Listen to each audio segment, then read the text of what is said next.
Welcome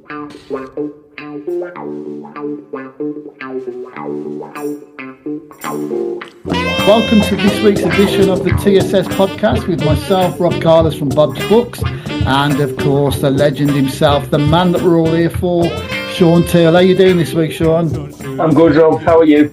Oh, I'm very well. As always better to see you, mate, and to talk to you. Makes my day. Creep. Yeah, right. Was that our producer then saying? I know. I'm just reading something off the script.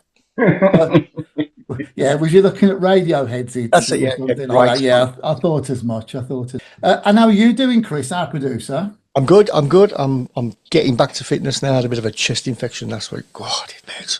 And you had it the week before when I was in the studio. Yeah. Oh yeah. I probably got it off you. No. I got it off you. Oh right, okay. And that's why I'm not here. And that's why I'm not coming up here at this moment in time. Now, I am missing being in the studio, but I'm doing it at home for this week because I'm taking the good lady away on Thursday. Again. Yes, she turns 50 soon. So I'm taking. I'm not going to say where, just in case this goes out before or gets leaked. But it's Copenhagen. Just in case one of us rocks up and ruins the weekend. Oh, I could just see that. What is that, Shaun and Carol in the background? Oh, it is. No, we're going to Copenhagen. We can say this because this won't go out till after anyway. So she doesn't know about it. So I'm taking her there. Hence the reason why I'm down south. But Very nice. we've had a lot of football. Well, we haven't had a lot of football going on. We've had nothing going on in terms of the Premier League over the last couple of weeks. And we've talked to death about how much we absolutely detest the international breaks, even though we appreciate why it's got to be. But England 3-0 and 5-0 or something like that. Not a bad way for Cardi to go out, I suppose. I think the game in Greece we were really entertaining. I quite enjoyed the game. It's the most I've enjoyed an England game in a long time. I have to agree. They played, considering that they've got the kids in there as well, and obviously our boy was there, Mr. Rogers. Yeah. Created 2 goals. He was only on 30 minutes, funny. You see, we've got Morgan Rogers and Blues have got Ted Rogers. That's the difference. Booker. Oh, so funny, aren't I, Chris? You are. So funny. And listen, we've got our first guest on. Well, it's not our first guest. The first guest we have our 2 sponsors that we bow down to. But we've got our first guest on tonight. Right. So I'm going to do a quick introduction to him and then we'll go through the topics that we're going to be discussing, I should say. So joining us tonight, we've got the legend that is Richard Sydenham. Hello, Rich. How you doing? Hi, Rob. All good, mate. How you doing? Sure. Yeah, I'm good. So he's gone straight to the talent there. He's asked me very quickly, and then he's gone straight to the talent. So, I'm good. Glad to be on, Rob. Good. I'm pleased. So the second part of the TSS podcast for tonight is we're going to be discussing writing books, and obviously that's where you and I have got something in common. We're both working for Pitch Publishing and have recent books out as well.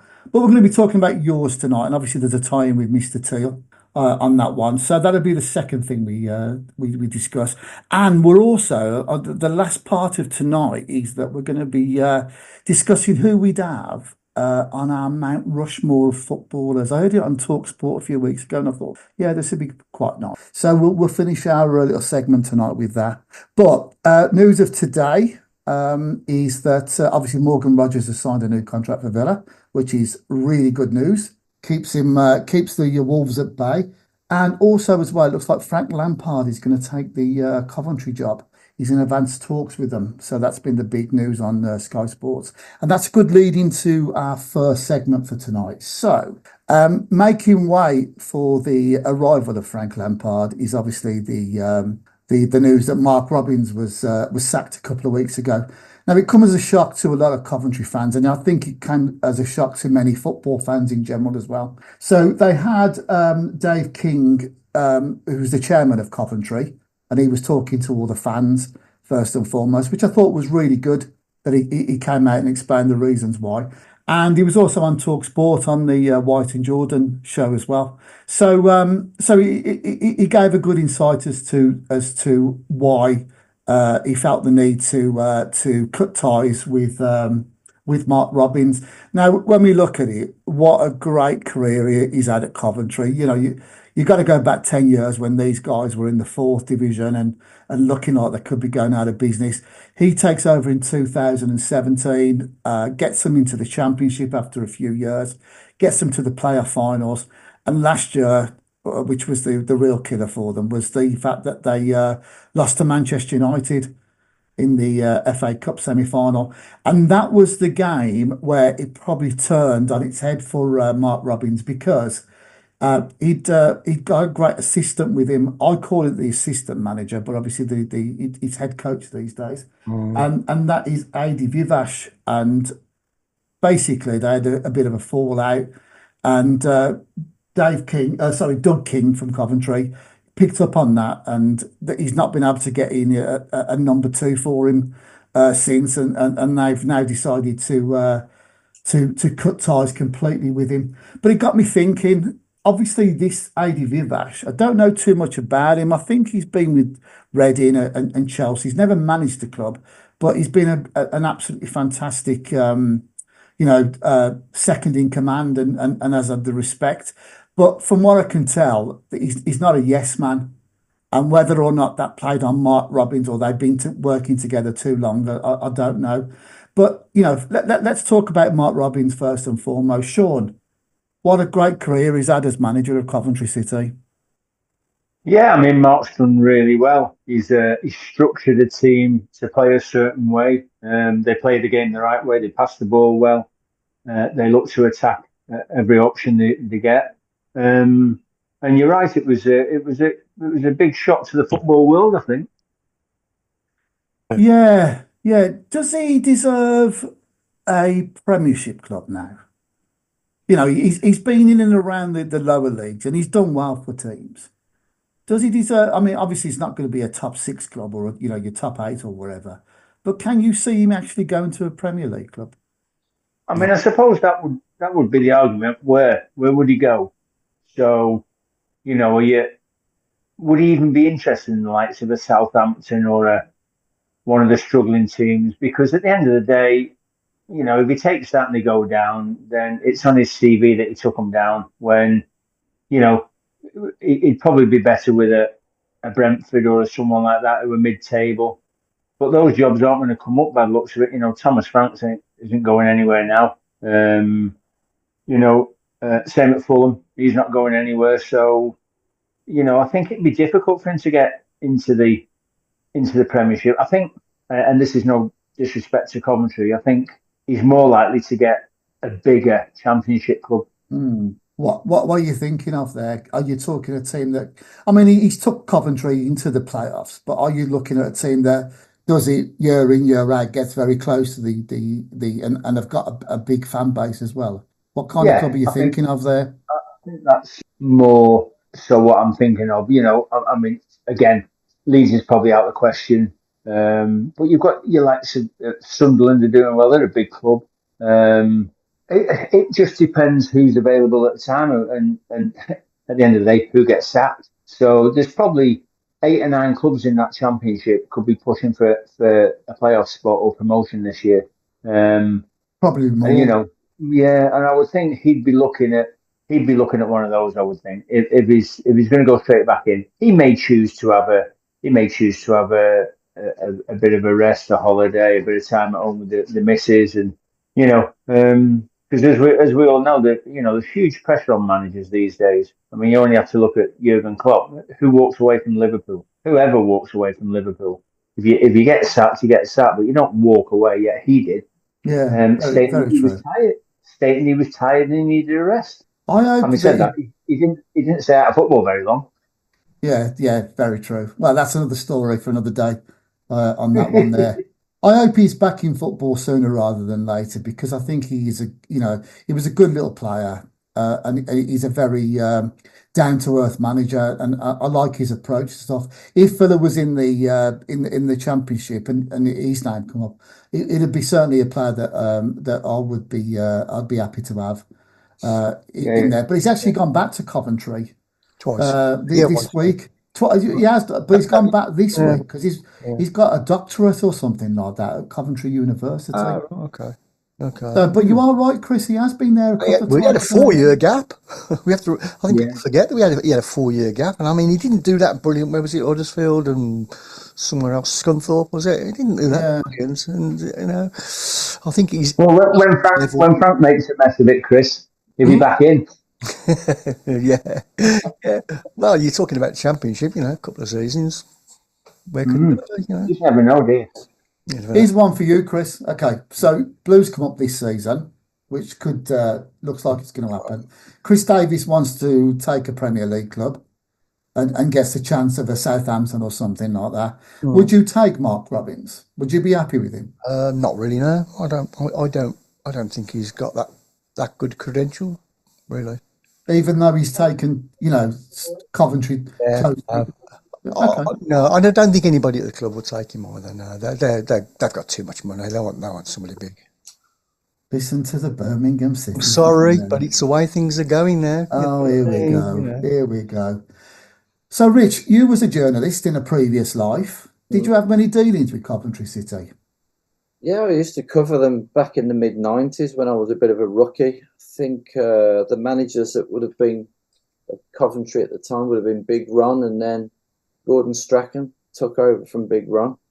So, and then I went abroad, so I stopped covering the local football. But yeah, that was good days. Highfield Road in those days, of course, always a good atmosphere there. It was brilliant, wasn't it? Yeah, what was it, about 25, something like that, 25,000 capacity, all seated, wasn't it, for a long time? So it was quite unique.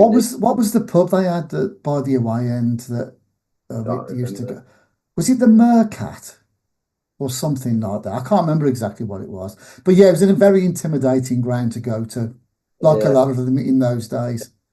But as for Robbins, I think time will tell, won't it, this season? I mean, if they struggle, if they end up around the relegation zone, they're going to look back on that decision to sack him as a real bad one. Yeah, absolutely. Climbing the table and start threatening the playoffs, they'll say the chairman got it right. So yeah, good point. No. Ultimately, time will tell. But it did seem a bad decision. Did seem a bad decision at the time. Shaun, Did Adrian Vivesh leave before Mark? yes, I think he Right. went. I think he went at the end of last season, but from what I've been reading about what Doug King has been saying, it was almost straight after the FA Cup semi-final defeat to Manchester United. I think that was the final thing for them. It just seems a strange thing to get rid of Mark in the next season when whatever the problem was has been separated. Anyway, I don't really get why they get rid of Mark because of that. If he's gone, then what's the point of it? I think what's happened is the explanation that Doug King has given on in front of the fans and on radio is that he always wanted a manager and a coach working side by side with each other, and I think they tried all this summer to bring somebody in that would be the same level as what AD was. But here's an interesting one: AD hasn't gone anywhere. So he left, and he hasn't gone to another club, as far as I'm aware. So he's a bit of a strange one. What I don't get, Rob, is why are the club and the upstairs hierarchy looking for his number two? Shaun, isn't it always the manager that chooses his number two? Well, yeah. I mean, you go back to when I joined Villa. Obviously, Ron came in. Andy Gray was number two, Who Ron chose, and then Andy upped and left and went obviously to Sky for more money. Who can blame him? And then obviously he brought Jim Barron in. I think Jim might actually have already been there, but he just upgraded Jim to assistant manager basically. Yeah, but again, he was Ron's man. It's very unlikely, it's very unusual, isn't it, for a chairman to say, right, I'm going to bring this guy in to be your number two. And Rob mentioned earlier that apparently Vivash is not a yes man. I think that's a good thing, isn't it? If I was the main manager, I don't want a nodding dog next to me. Absolutely not. I want someone who's going to give me a different opinion. Obviously you're the manager, you have the final say in whatever team you go with or the players you sign or sell or whatever. But you want someone there with opinions, don't you? Who's going to try and Of course you do. Which brings me on to which is which sorry, is Sean. sort of what happened at Villa in a sense, because Jim Barron basically was just Ron's yes man. Yeah, yeah. So that leads me on to, just before I ask you about working with assistant managers, Sean, let's talk about who we think are the best combination. I think I've mentioned this guy every single podcast that we've done so far because I love him. But Brian Clough and Peter Taylor, for me, the best two. What's Yeah, but your even that went wrong, didn't it? Because it Peter wanted more say, Mm. and wasn't allowed to have more say, and ended up, they went the separate ways because of that. Peter didn't want to go to Leeds; he wanted to stay at Derby, and that's why it all broke up. Yeah, but I mean, the fact is that he did it with Derby to start off with, and then they got back together and did what they did at Nottingham Forest, which was absolutely magic. The other one that I want to just briefly mention before everybody else, and I think it's genius. So obviously, Chris is going to raise his eyebrows to this one, but let's just go back to 1982 a minute. So we lost Ron Saunders because of his contract. What I loved about the fact that we had Tony Barton come in is he never made a change. Yeah, It was simple and genius. He could have come in, had his ego, and gone, right, I'm doing it this way, doing it that way. But because he never, genius for me, that was genius. But the interesting thing about that, Rob, is the players never saw Tony Barton around the training ground. He was more like a scout. He kind of come from left field. He was always at grounds around the country looking for players. He's come from nowhere, and he's gone in as the new manager. I mean, Roy McLaren was the typical right-hand man. Yeah. On Saunders, yet they didn't promote Roy. They promoted Tony Barton. So probably the right decision. I understand Roy, good assistant, but probably not the right choice for the main man. So it was got to say it was a good choice in hindsight. Is it true to say that Saunders really took the accolades for that season? No, I don't think so. Huh? I think that people recognised. I mean, I was there, so I was a young man in those days. Don't say a word, Teale. And and it was, we were champions of the country at the time, and you're thinking, oh, but the continuity of it and the simple things that he did, just it was Ron's team. It was Ron's team, but he took it on at very crucial times. So but there you go. So that's my favourite number 1 and 2. What would be yours, Shaun? It doesn't have to be. People that you played under, but what would you consider the best combination we've ever had? We've ever had. Oh my word. I mean, I've worked with quite a few. So Harry Redknapp and Jimmy Gabriel down at Bournemouth were very, very good together. And then at Everton, you had Howard Kendall and Colin Harvey, who, apart from being teammates for so many years with Alan Ball in the middle of the park, they became manager and assistant manager, and that worked because Colin was tough on the players. Colin was, especially the young players. If you put a foot wrong, he'd come down on you like a ton of bricks. Where Howard wouldn't. You'd see more of Colin than you would of Howard out on the training pitch. It's such a difficult one to name who were the best. I mean, Brian Kidd and Sir Alex. Yeah. That worked wonders for several years, didn't it? Yeah. I've never forgiven Brian Kidd for and Richard's going to say the same, and I'm going to say the same. When he fell down on his knees like he was in a 1980s war film or something like that. I felt like volleying his head off. Yeah, exactly. I know Richard would agree with that. What I was going to say about that, Rob, is that Fergie was kind of interesting because he freshened up his number 2, didn't he? After he had cycles, it's almost like he felt his number 2's word has lost its impact now, so I'll sack him and get a new one. He went from Kidd, was it? I don't know the order, but he had Steve McLaren, McLaren Yeah. came after. They had Rene Meulenstein. He did, yeah. Yeah, No, they had several number twos, didn't they? So Mike Phelan, of course, as well. So it's interesting that he was there so long, but he didn't stay with the same guy. Yeah. The one I was thinking of was John Robertson under Martin O'Neill. Yeah, that was a good one. Not sure if Martin will ever listen to this podcast, but I actually thought Martin was limited in terms of tactics. I remember being at the League Cup final in 2010 and against Man United, losing, was it 1-0? 2-1 we lost. 2-1 we lost in the end, but we looked like we were struggling towards the end, and O'Neill was there on the touchline, and John Robertson got off the bench, put his arm around Martin, bang, bang, bang, bang, bang, bang, bang, straight away, called the subs. It was like he needed his number two to come and put him right. That's not a slight on Martin. That's just it's the way duos work, isn't it? Yeah. It's clear that exactly. Robertson was a really important guy to Martin. Exactly. Chris, who would be your combination?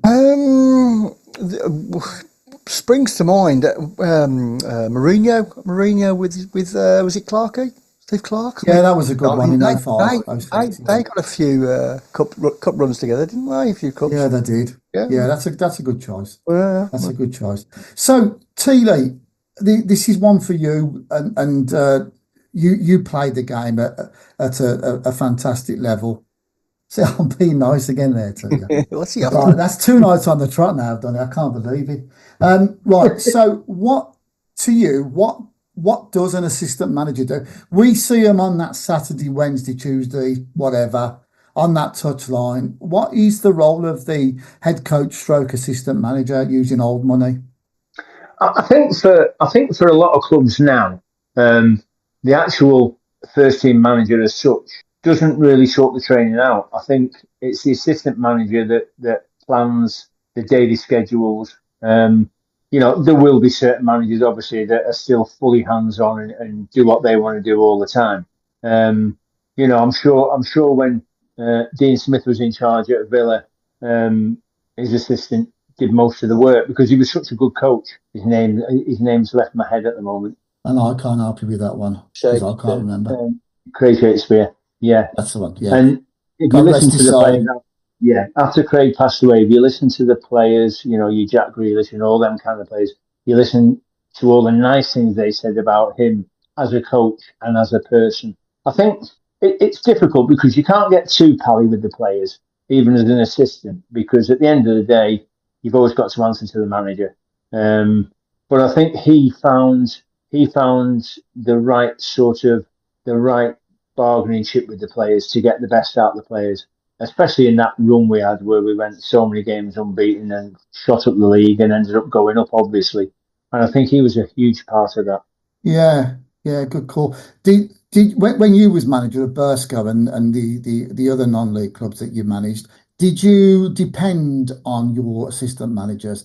What kind of role did you give them? Yeah, he was the social manager. So he made sure the beer was on the coach. That's the type of assistant manager.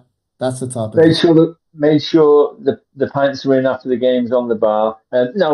Young Ray, as I call him. I mean, he's older than me, but I took Ray for 2 reasons. One, he had a coaching badge, which is always handy at that level, and 2, I knew he would never stab me in the back.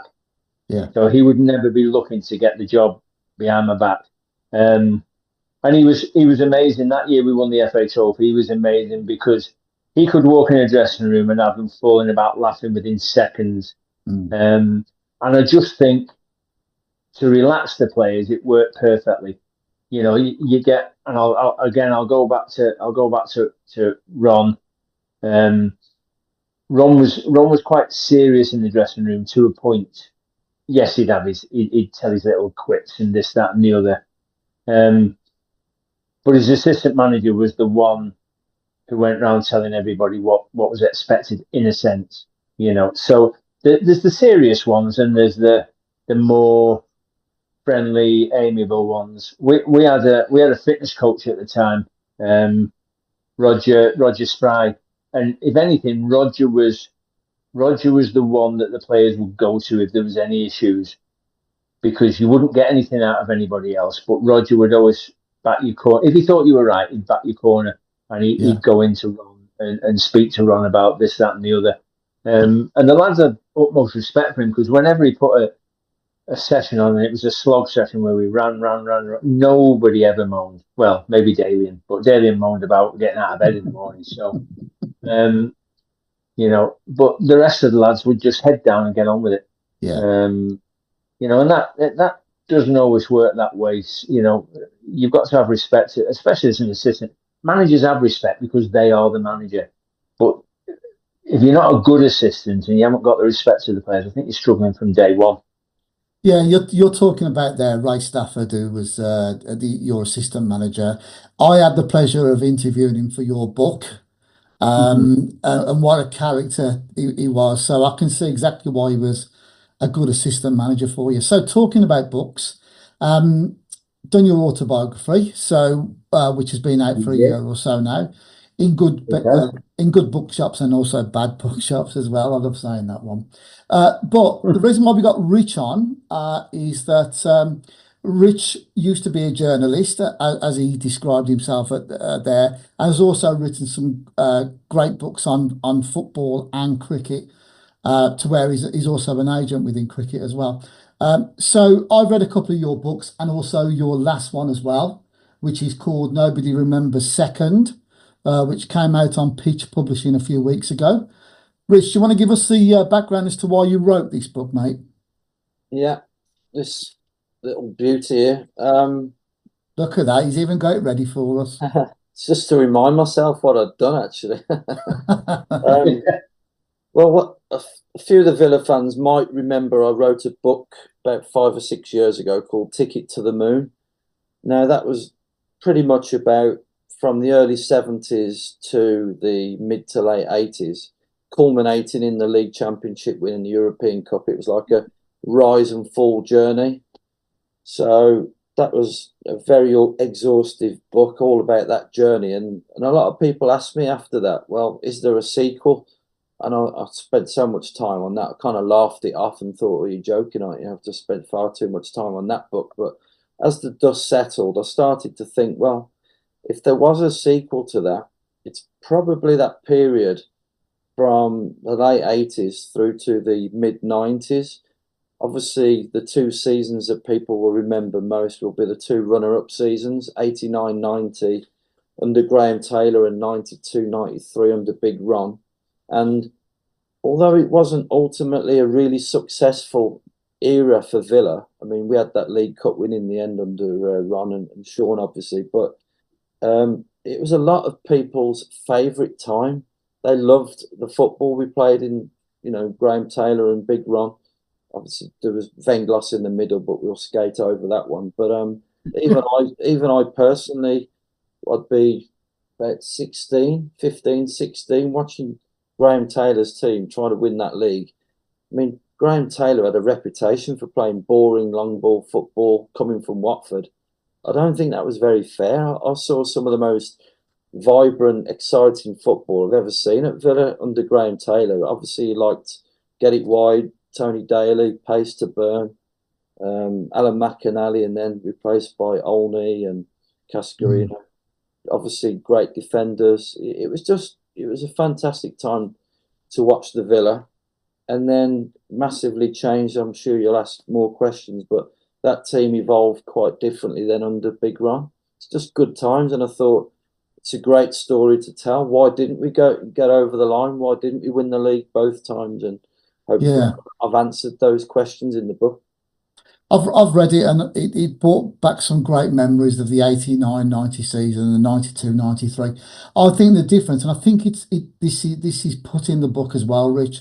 The difference between Ron and Graham was that we'd got a lot of players that nobody knew of in the 89-90 season. David Platt was probably our most famous player.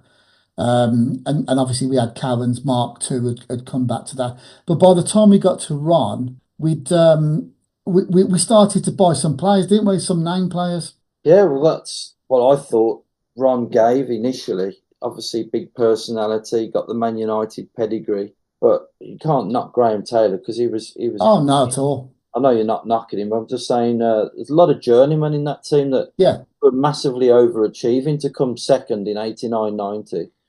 If you ask any Villa fan at the start of that season, don't forget, we nearly got relegated in the 88-89 season. If you ask most Villa fans, where would you be happy to finish this year? We'd probably have said top half. It'd be great. So to actually nearly win the league, fantastic. But those players, I mean, he took Platty for a couple of $100,000 from Crewe, and just Kent Nielsen, nobody had really heard of in Denmark, and Stuart Gray, you might call a journeyman without being unkind, but a damn good player, could play left midfield or left back. Kevin Gage, who I thought should have played for England. In the end, he was so good in midfield. It's just a great identifier of talent. And then when Ron came in, it was just a different way of doing it, wasn't he? He went for the big names, big personalities, and I think fans love that, don't they? As you'll remember, Rob, you love picking up the Birmingham Mail and Villa swoop for Staunton or Saunders or it was just brilliant. Atkinson. You thought, wow, we're really in business now. He's going for all the big names, and absolutely. Names don't always win your trophies, but Ron had a way of meshing them all together and still brought in some bargains like Shaun and young Hugo Ekihog and Gary Parker, who probably was a journeyman, played really well. So really, two really good managers for different reasons. Absolutely. I love Graham Taylor. That 89-90 season was just fantastic. I went to about 90% of the games, both home and away that season. And there were just some wonderful games. I've hosted events with Tony Teale quite a few times, and he waxes lyrical about Sir Graham, as I call him. So he's an interesting parallel. I don't know whether it was in the book, but we drew our first three games in the 89-90 season and also the 92-93 season. Yeah, they were both started terribly. In fact, the 89-90 season, I've done a section in there that Graham Taylor was ready to hand in his resignation. On the day we played Derby, ended up having a lucky win when we should have got battered. I think Dean Saunders missed a few chances for Derby. We ended up winning 1-0. And Steve Stride tells a story that Graham Taylor went in to see him that day, said, "Is the chairman in?" Steve said no. He says, "Oh, I'm thinking of handing in my resignation." I think we were about 15th at the start of the season. Steve Stride talked him out of it, said, "Look, I know the chairman better than anybody. He's not going to sack you. Give it time." And eventually we turned it round massively, culminating with the 6-2 win over Everton. Everything just seemed to click into place after that.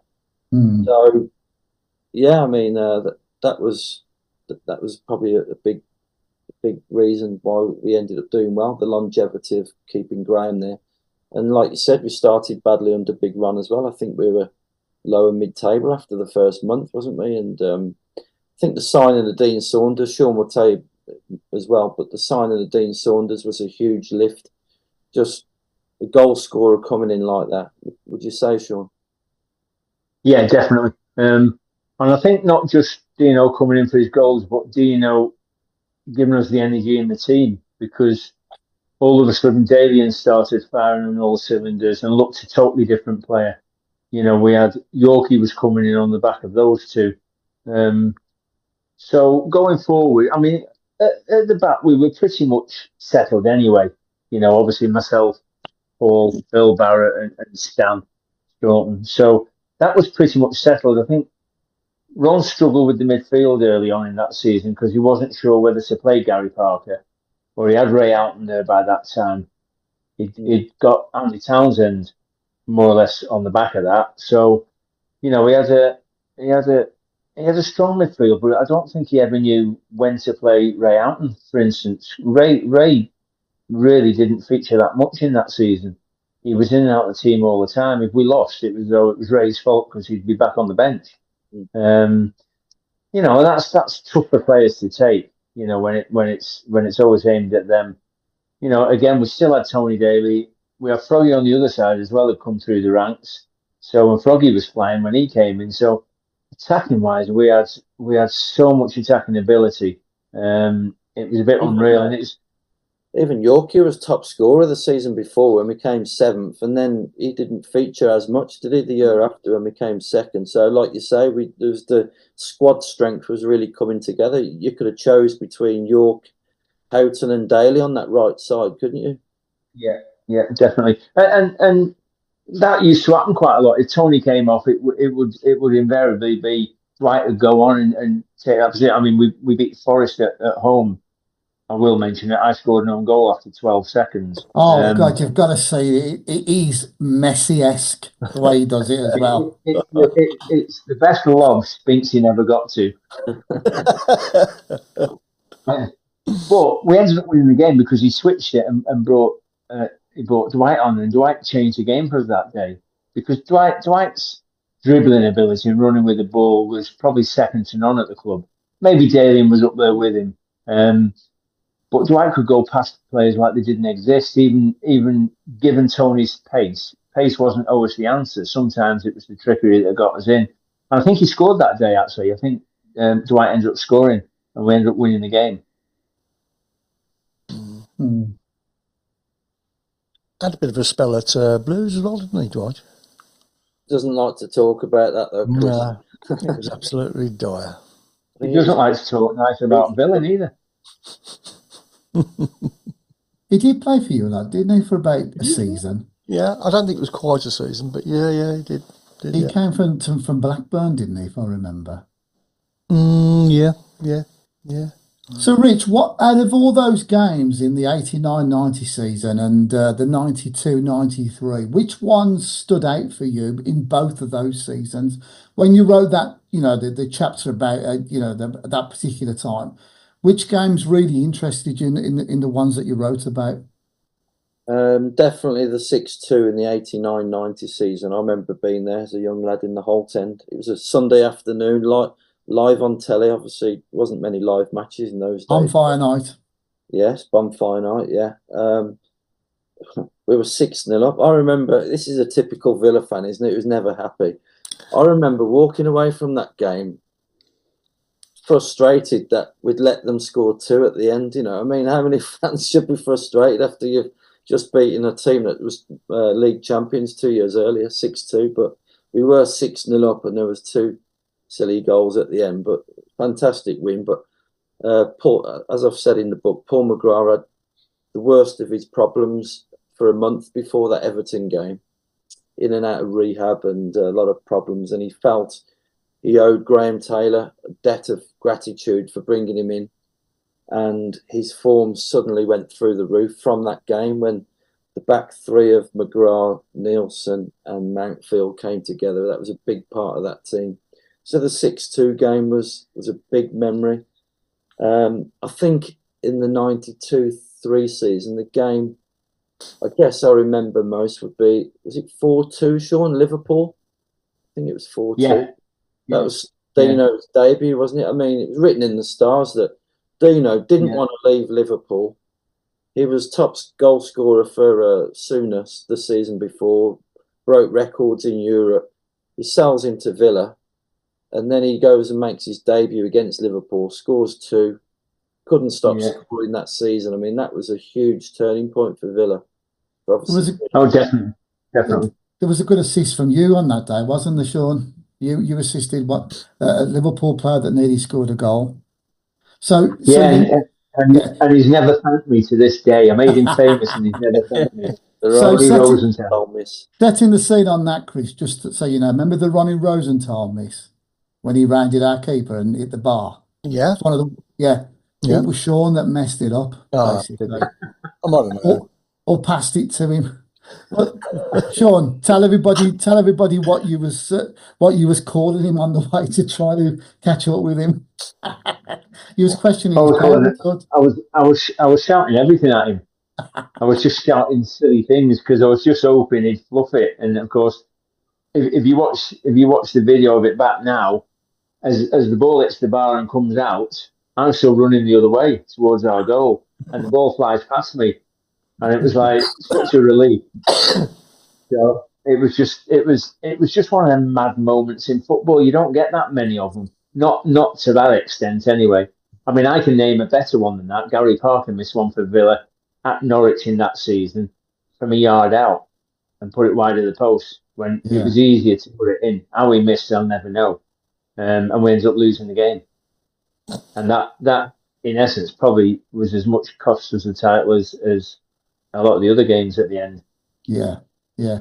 Rich, did you have a lot of contributions from ex-players with the books as well? Yeah, quite a few. The best contribution was Big Ron because he played a big part as manager. I mean, it's always nice, isn't it, as a fan to know why you sold players, know why you bought in players. I'm sure I'd have got the same from Graham Teale if he was still around. I was able to get a lot of research out of his autobiography, which was useful, particularly about the McGrath stuff. But Big Ron was particularly generous with his time. I didn't want to scrape all Shaun's memories because he's got a recent autobiography. I thought I'd leave him out there with his stories. But Richo, Dwight York, and Spinky kindly did the forwards. I was pleased to get contributions from players who we don't hear much of, like Stuart Gray and Kevin Gage, Ian Ormondroyd, these kind of blokes. So Yeah. it was very, very interesting. I'm very grateful for them all giving me their thoughts and fleshing the book out.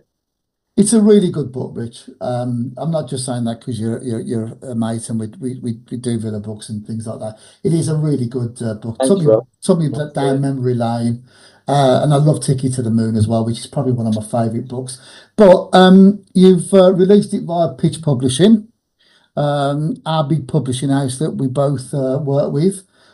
Big shout out to Paul and Jane and obviously Chris Eldergill who set up this little podcast for us for you to come on. So good team there at Pitch.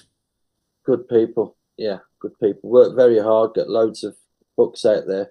I think, when you five or so years ago, there wasn't, if you wanted to release a sports book, you had to go to the big London houses who, Yeah. they only want to use the big name authors and write about big name characters, and it can get a bit cliched, but these sort of independent publishers coming along like Pitch, doing great things for sport, really, writing about subjects that deserve a story. Yeah, I agree. Whether it's story itself, like Nobody Remembers Second, whether it's an autobiography, they give people the stage to tell the story, and it's great. Yeah, they certainly do, and long may that continue for both of us. So, where can we buy this book then, Rich? Where can we get it from? If they don't know, I've got a few copies. If they don't know me, usual places, Amazon's, you can't go wrong, Waterstones. I'll be doing some events over the next couple of months, so people who are on my feeds, look out for events coming up, so you can get a few players to sign your books and buy them on the night. So yeah, otherwise Amazon if you can't make it to events. Great stuff. Like I say, I'll thoroughly recommend it to people. And again, I'm not just saying that. It does take you down memory lane very well. So well done for that one, Rich. Well done for it. And hope you get a few sales for the Christmas period. Would be nice. So it would be nice. It would be nice. Next week we'll do our book, Shaun. We'll get our book done on that. But just before we go on to our final thought of the evening, you are hosting an event. We've just mentioned him a few minutes ago with Dean Saunders, aren't you, on Saturday? Yeah, the Great Cornwall Lions. I am down there in Cornwall. The event at Truro. Yeah. Forward to that. I think Shaun, you was at an event earlier in the year, wasn't you, with me and Dino and Rico? Yeah. Daily, so sure. Yeah, it was good. It was good to see Rico. I haven't seen Rico for a long time, so it was nice to see Kevin again. Yeah, that was the one in Stourbridge we did, wasn't it? Stourbridge. So Yeah. I think Dean's got so many stories to tell, as we hear on Talk Sport. So he's got the whole stage to himself on Saturday night, and I'm sure the boys probably better because nobody else gets a word in anyway. Absolutely. I'm sure the Cornwall Lions will enjoy him. Yeah, I know that Dave and Dave are looking forward to it. I've said to them he's one of the best on the circuit. And Rich, you'll ask your first question, and then you can go get a few points because you won't get a word in edgeways, as Tealey's just said there. Say nothing. Hey, Absolutely, absolutely. Richard, you won't get a pint out of Wiltshire neither. Stop saying that. He's had a go at me this week for you saying that. So you can't say that about it. He'll buy you a couple of beers. He will do. Remember that was that Tealey said that, Dave, not me on that one. Right. The final I don't think part. I've ever seen Dave without a pint of Guinness in his hand, by the way. I know even the pictures that he puts on social media Yeah. is the same. But that guy works really hard and to get the Lions up running as he does. I love doing events down there. I got one with Andy Gray coming up in March. So yeah, I'm looking forward to it.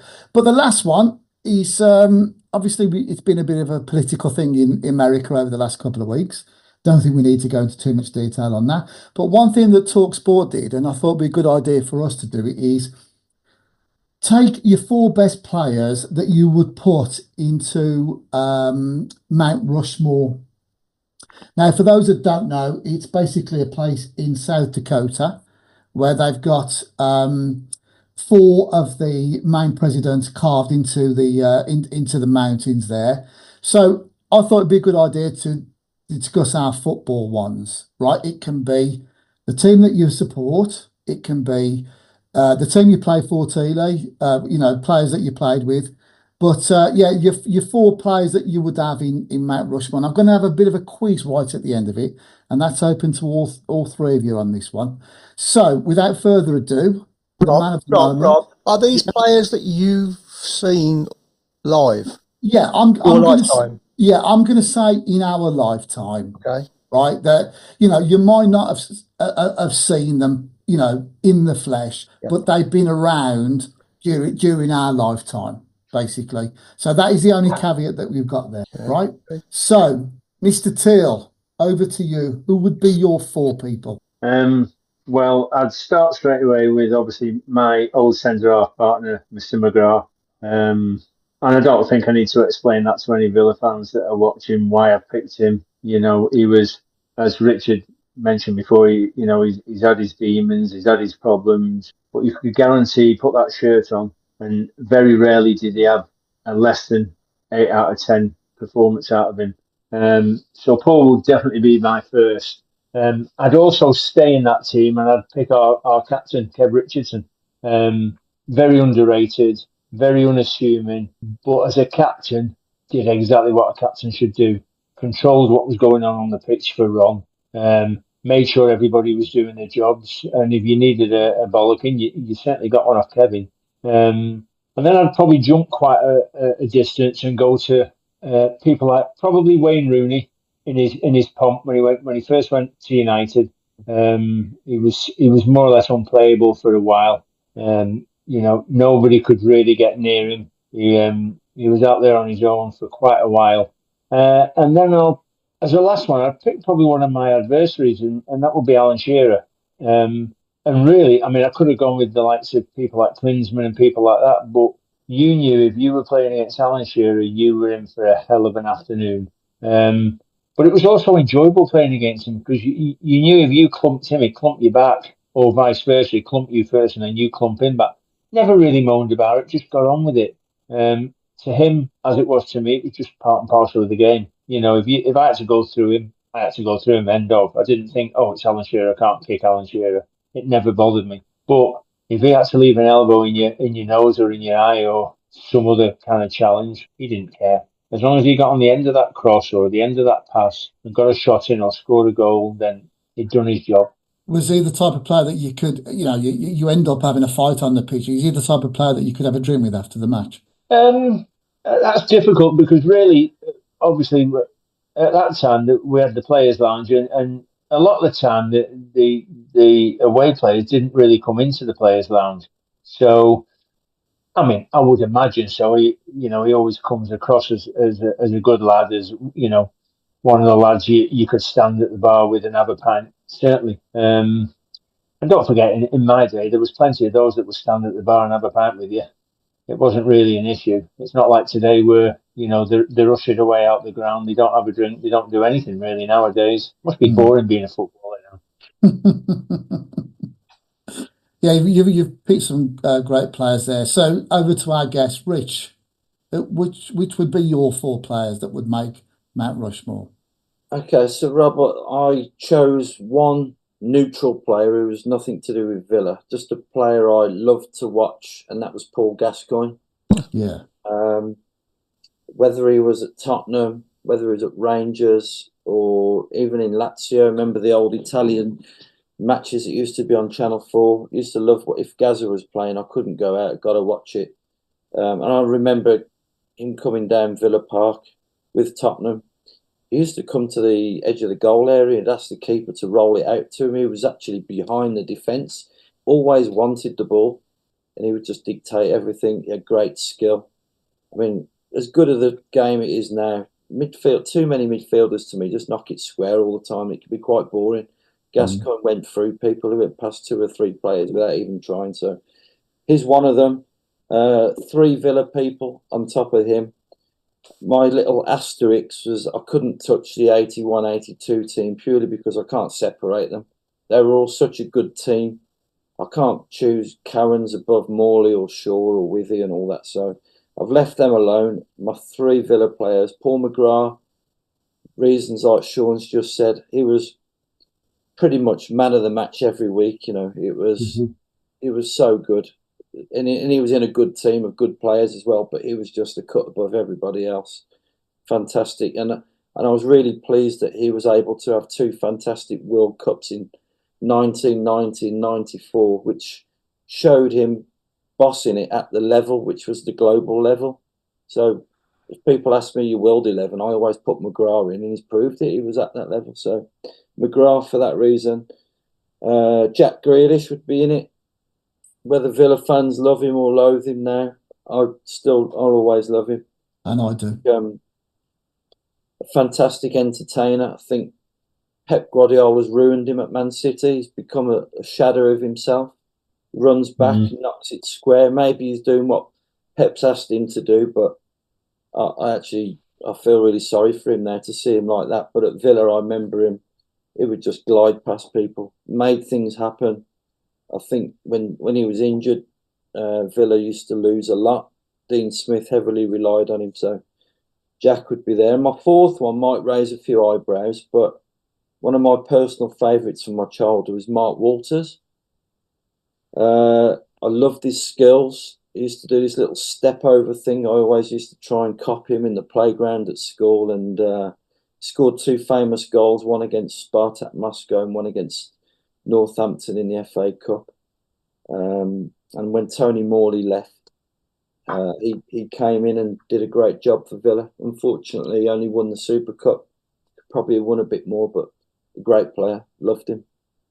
Yeah, he certainly was. Is that your four? Have you done four there? Okay, Yeah. brilliant. Chris, over to you.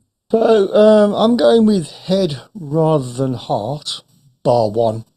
Obviously, I'd have to put Trevor in there. So Trevor, I get that. who I had the pleasure of meeting a couple of times. I couldn't leave him out. Again, I've gone with the same as Richie's choice, Gaza. What a player! What a player! The other two, I didn't see them play live. I only saw them on TV and so forth. Would have to be Bobby Moore and the great George Best. Okay. You are that old. I am old. I've got another list but you probably wouldn't remember them. Well, Shaun might, but Ooh. So George Best, Bobby Moore, Gaza, and Francis. That's a four. Yeah. That's definitely a four there. You got. I could have gone with a lot more blues, but I'm being really, not like you lot. Well, we'd have all been saying who. Right, mine then, very quickly. Two Villa players. Got to be McGrath. Absolutely. I don't need to say any more. The boys have already done that. And Brian Little. As a kid, I loved watching him. Same as you did with Trevor Francis. We were so blessed in the Midlands to have Little, Francis. He was just magic on the ball. And two players that I did see play. Johan Cruyff in 1978 for Villa against Barcelona. I was just starstruck. I don't think I took my eyes off the centre circle, and he just ruled the game from there. They were 2-0 up when he went off Rob, It was absolutely. Yeah, two in the last 5 yeah, minutes. absolutely. And the other one, I saw play, and the best team I've ever seen play down the Villa, 83, was the Juventus team that beat us in the European Cup. And Platini just absolutely ruled the game. And again, it was one of those games where you lost, but you're clapping because the football that you've seen has been absolutely brilliant. So those are my thoughts. But I think there's been some really good choices there. Some really good choices. So, quick question for you then. Name the 4 presidents, right, that make up Mount Rushmore in South Dakota. Now, I know exactly what Chrissy Browne is doing right now. Oh no, what? Because he does it a lot. He's not looking at Google at all right Oh now. no, I'm not looking at Google. I'll tell you Abraham what- Lincoln. Oh, God. Yeah, okay. That was Right, mine. so I'll give you the first name, and one of you shout out the second. Right, so Abe Lincoln is one of them. Yeah. George, Washington. Washington, yeah. who's on Google there? Oh, that's an easy one. Come on, Rob. Thomas Jefferson. and Theodore. Roosevelt. Correct. See, Correct. anyway. So those are the. no Ronald Reagan. No, there's no Ronald Reagan there. I don't think they're going to do anything with Donny J as when he came. Imagine Donald Trump on that. Ooh. Oh God, be fantastic. More on a stone than a mountain. Oh, they don't know how to pick them, but there you go. That's another story. Right, so I mentioned there, we'll finish this now. Rich, again, thank you for coming on. Tell us what your book is called and tell us once more where you can get it. Thanks, Rob. So Nobody Remembers Second. Can get it. Anybody that knows me can get it from me if it's signed, or the players I come into contact with, I'll get people to sign it for them. Otherwise, if you got no access to my events coming up, well, you can't beat Amazon or Waterstones, these places. But I hope they enjoy it. A very popular time in Villa's history. I'm sure they will do. I've got my copy that Chris sent through to me, so when I see you next, I'll get you to sign that for me. So I mentioned Platini playing for Juventus. The Villa play them again next week in the Champions League. I think this is game 5 or something like that now. So are you down Villa Park on Saturday and Wednesday of next week, Mr. T? I certainly am. Yes, I shall be at both games. Doing your ambassador role. Yeah. Glug, glug, glug, Yes, glug, glug, glug. Yeah. Talking shit for 5 minutes. So you look at. So where are you for those 2 games? You know yet? No idea. Not till we get that little old email from Hannah saying where we are. So, Okay. but we tend to move around. So I've more or less done the whole of the ground now. So I'll be starting back at room 1 soon, I think. Yeah. Well, you've been around the block, so I look forward to my invite one of these days. Absolutely.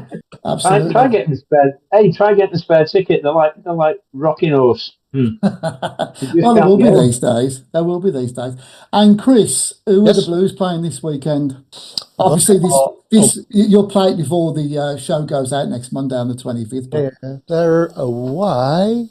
They're away to somebody stupid. Where is it now? Shrewsbury. Yeah, it's 12:30 kickoff, I think. Yeah. I'll tell you now, right? Just finishing on the old 3rd division. I'm using old money again. Watch Stockport County.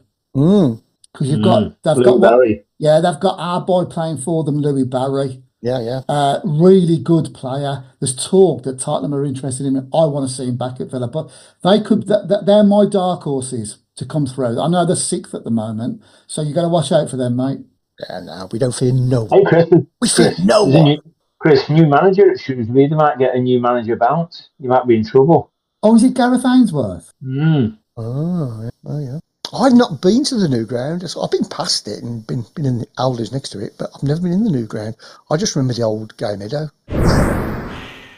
So good luck for everybody for the weekend. Are you going to the match as well, Rich, on Saturday? I'm in Cornwall, aren't I? Doing of course you are. Saturday. And of course you are. Next Wednesday, I'm in Abu Dhabi on cricket business, so I'm going to be watching. Maybe if there's an Abu Dhabi Lions club, I'll go and seek them out and watch it with them. Yeah, he's an ambassador like Shaun Teale is. That's what he is. There's a great Lions club in Dubai. There is, isn't that? About 2 Yeah, hours nice. on the motorway, but yeah, if that's what it takes, I might have to go there. Interesting. Yeah. Well, Rich, thanks very much for joining us tonight. We have just completed the fourth podcast. It only seems like 2 minutes ago since we were setting all these up. So I'm going to be back in the studio in a couple of weeks, Chris. You Okay. can't get rid of me. I'll warm my seat up. Absolutely. We'll go for a curry as well one of those times. Oh, yeah. Yeah. You got a good curry house by you? We've got the best round here. Indian Dreams. No. I'll show you a proper one. Oh, right. Okay, then. Well, that would be interesting. Why don't you film the show in a curry house, Rob? That would be authentic, wouldn't it? Yeah, I suppose so. Yeah. Well, maybe we'll get Pat Rice on with us on that day. Right, enough. Let's not go there. Have a great couple of weeks, boys, until we next speak. All the best. And thanks for joining us, Rich. Okay. Guys. Bye. Yeah, sounds great.